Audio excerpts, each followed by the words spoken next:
Uy, bakit nagkakagulo dito? Anong lugar ba itong napasok namin?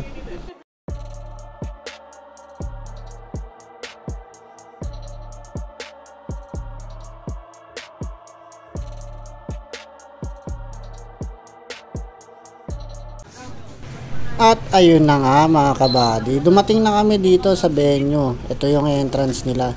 So dito nagpa-register na rin kami. So shout out nga pala sa mga nakasama namin dito. So yan, video na tayo guys bago tayo mapunta sa sakuna. Haha, jokes lang.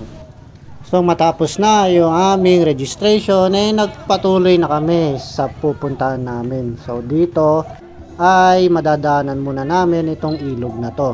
So yan, so mamaya maliligo kami dyan. So sabi sa amin ng aming tour guide is mga 5 to 10 minutes daw ang lalakarin namin.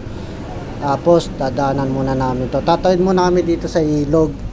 Kailangan ko lang mag-ingat kasi may hawak akong cellphone. Pag nalaglag to, naku po, wala pa naman ako pambili ng bago. So dahil linggo ngayon mga kabady, maraming tao ang bumisita rito. Kaya yan, ingat lang tayo kasi talagang pag nalaglag to, naku po, tapos ang career ni Motobody. Yan, dahan-dahan lang. May makakasalubong pa naman tayo mga tao rito. So mamaya maliligo kami rito.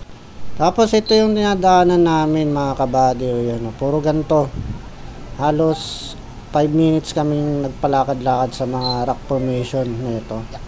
So excited kasi bago sa experience ko ang maglakad-lakad sa mga ganong rock formation. At ilang minuto lang na paglalakad sa mga batong yon ay narating na namin yung entrance ng kuweba o yung Puning Cave guys. So ayan, daming tao. Siguro palabas na tong mga to. Solid talaga pag araw ng linggo, araw talaga ng galaan.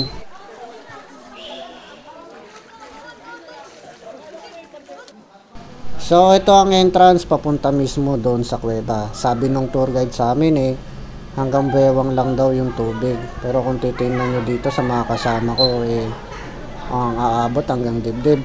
So alanganin ako dahil may hawak akong cellphone. Pero di bale, gagawin ko na lang ng diskarte, makuwanan lang ng footage ang mga ito. Mga oras na to iniisip ko na lang na sana wala akong matapakang malalim dahil baka ma-out of balance ako. Tapos may lublub ko yung cellphone ko sa tubig. Wala pa naman tong protector case, yung pang waterproof mga body. So siguro sa susunod bibili na ako nun para sigurado at di ako kinakabahan sa mga ganitong pagkakataon. Tapos sa mga pagkakataon to mga kabadis, nalala ko ulit kung ano nga ba yung stalagmite at stalactite sa kuweba. So ito pala yun, sinerch ko na lang sa Google. So buti na lang itong lugar na to ang napili namin puntahan, kahit papano meron kami ulit natutunan. Napakaraming stalagmites at stalactites sa kuweba na to guys, kaya naman magandang puntahan to lalo na ng inyong mga pamilya. Recommended ko ang lugar na to, nasusunod ay balik-balikan nyo rin.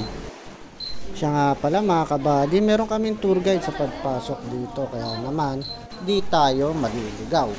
Kaya tara mga kabady, sabay-sabay natin panoorin yung mga sumunod na nangyari dito sa loob ng kuweba. Meron po doon insect bite. Wait lang. Asa na ba yun? Sino? Sino yung mga anak po ka na? Tuturo na po namin nasa inyo ng mga ng uri po. Yung pinaka-angle niya. Ito po yun. Ay, para siyang ulo na parang na naka-side view. May kidla po talagang hawakan niya kasi nanunuka po, masungod siya. ay. Na. Gusto ba tayo gano'n kanina?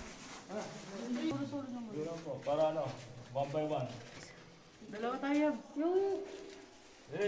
Nabe, picture mo. Nakatingin-tingin lang.